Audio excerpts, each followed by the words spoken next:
Good evening student. Class BA second year semester 4 से आज हमारा टॉपिक रहेगा द स्लीप वॉकर्स। आपके सब्जेक्ट इंग्लिश से आज आपका टॉपिक रहेगा the sleep walkers. Written by Nissim Ezekiel as was a Marathi speaking Indian Jewish poet. ये जेविश पोइट हैं, यहूदी कवि हैं और मराठी स्पीकिंग इंग्लिश के ये एक पहले भारतीय हैं। प्ले राइट, नाटक लिखते हैं, एडिटर हैं and art critic. He was awarded in Sahitya Akademi award in 1983 for his poetry collection latter day songs के ऊपर इन्होंने साहित्य अकादमी अवार्ड मिला है 1983 में, जो कि पोइट्री कलेक्शन से रिलेटेड है। एजकियल was born on 16 December 1924 in Mumbai, Maharashtra. His father Moses Ezekiel was a professor of botany at Wilson College and his mother was the principal of her own college. इनकी जो family background रही है, इनका जन्म 16 दिसंबर 1924 को मुंबई, जो कि महाराष्ट्र में हुआ। इनके पिताजी बटनी के प्रोफेसर थे विल्सन कॉलेज में और इनकी माताजी प्रिंसिपल रही हैं अपने ही कॉलेज के अंदर। The Ezekiels belong to Mumbai Marathi speaking Jewish community. In 1947 Ezekiel did his BA in literature from university of Mumbai. In 1947 to 1948 he taught English literature and published literary articles। कहता 1947 से 48 में इन्होंने इंग्लिश सीखी और साहित्य के ऊपर इन्होंने अपने अनुच्छेद भी प्रकाशित करवाए। After dwelling in radical politics for a while he sailed to England in November 1948। After 3.5 years stay Ezekiel worked his way home as a deck scrubber abroad, a ship carrying arms Indochina. He joined the Illustrated Weekly of India as an assistant editor in 1953। इस प्रकार से ये थी भाई about the play right, यानी लेखक के बारे में। इस नाटककार के विषय में हमने पढ़ा है और इनका आपके सिलेबस के अंदर टॉपिक दिया हुआ है the sleep walker. Sleep walkers उसको बोलते हैं भाई, स्लीप वॉकर्स जो हमारे आसपास घूमते हैं और हमें एहसास नहीं होता कि ये जो हमारे आसपास घूमने वाले हैं इनके मन में क्या है और किस प्रकार से ये व्यवहार करेंगे, किस प्रकार से ये स्पाईमैन होते, किस प्रकार से ये गुप्तचर होते हैं, तो उनको बोलते हैं sleep walkers. About the play sleep walker से this play has been written in form of a farce. यह नाटक एक प्रहसन के रूप में लिखा गया है। It is meant to satirize the so called liberal modern and educated man and women of progressive India. इसका उद्देश्य उन्नतिशील भारत के तथाकथित उदार, आधुनिक और शिक्षित स्त्री पुरुषों पर व्यंग्य करना है। यानी ये जो नाटक है शिक्षित स्त्री पुरुषों के ऊपर एक सेटायर है, एक व्यंग्य है।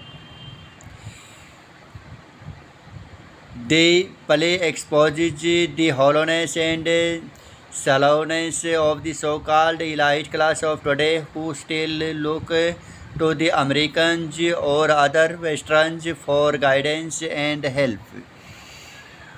नाटक आज के उन तथाकथित संभ्रांत वर्गों के खोखलेपन और सतहीपन का पर्दाफाश करता है जो अभी भी मार्गदर्शन अथवा सहायता के लिए अमेरिकी या दूसरे पश्चिम वासियों लोगों का मुंह ताकते रहते हैं।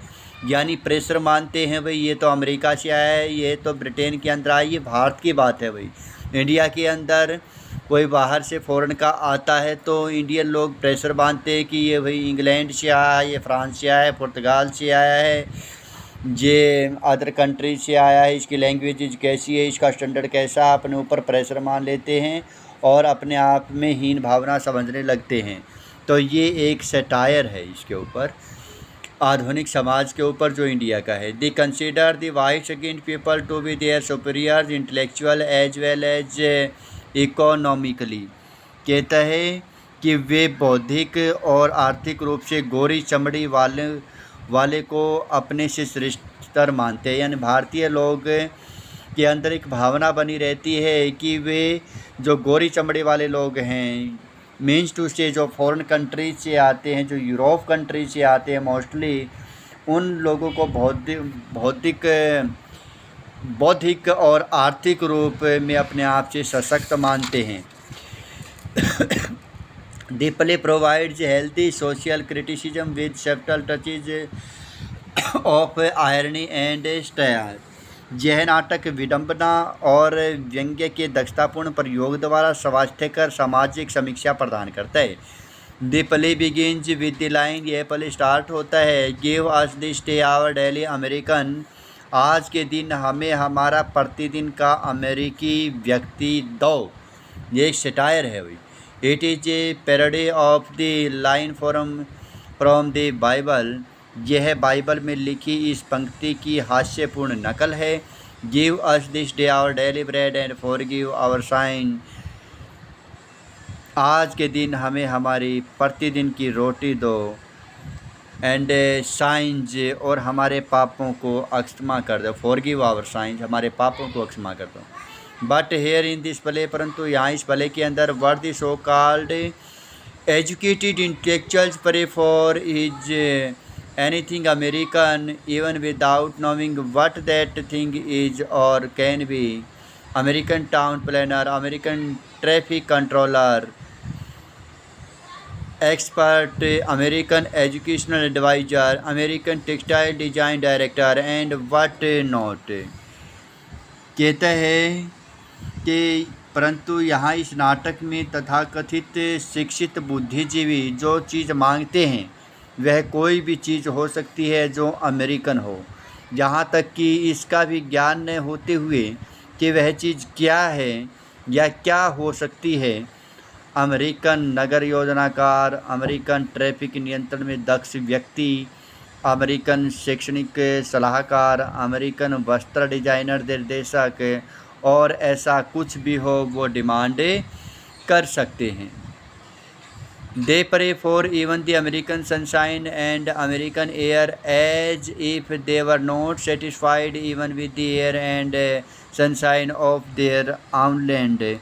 यहाँ तक कि वे भारतीय लोग ऐसे होते हैं कि वे अमेरिकी धूप और अमेरिकी वायु के लिए भी ईश्वर से प्रार्थना करते हैं, मानो वे अपने स्वयं के देश की वायु और धूप से संतुष्ट नहीं। यानी वो सब कुछ अमेरिका की ही चाहते हैं इस पले के अंदर, यानी अपने कंट्री की, अपने भारत देश की हवा को और धूप को भी पसंद नहीं करते, वो भी अमेरिका की ही चाहते हैं। Thus in the very beginning of this play, इस प्रकार से नाटक के बिल्कुल शुरुआत में ही the playwright makes it evidently clear what is sarcastic picture of the Indian mind he is going to present before us। कहता है नाटक की शुरुआत में ही नाटककार इस बात को पूरी तरह से साफ कर देता है कि वह हमारे सामने भारतीय विचारधारा का कौन सा कटाक्षपूर्ण चित्र प्रस्तुत करने जा रहा है। All the characters in the play including the American visitors are found to be partial not only in their actions but in their thought also। नाटक के सभी पात्रों को जिसमें अमेरिकन आगंतुक शामिल हैं, न सिर्फ उनकी एक्टिविटी में बल्कि उनके विचारों में भी उपहासास्पद इस प्ले के अंदर दिखाया गया है। The American visitors himself admits that, अमेरिकी आगंतुक स्वयं ही स्वीकार करता है कि American prefer to be below thought, कि अमेरिकन लोग सोच विचार को कोई विशेष महत्व देना पसंद नहीं करते। And look at the elite Indians who prefer to have as their ideal these below thought people. कहता है कि अमेरिकन जो आगंतुक होते हैं स्वयं जिस बात को स्वीकार कर लेते हैं कि अमेरिकन लोग सोच विचार को कोई विशेष महत्व देना पसंद नहीं करते, और ज़रा उन भ्रांत भारतीयों पर दृष्टि डालिए जो अपने आइडियल के रूप में, आदर्श के रूप में इन सोच विचार करना पसंद न करने वाले व्यक्तियों की तरफ देखते रहते हैं। तो डियर स्टूडेंट, हम इस क्वेश्चन को रिवाइज करेंगे। Thanks, God bless you.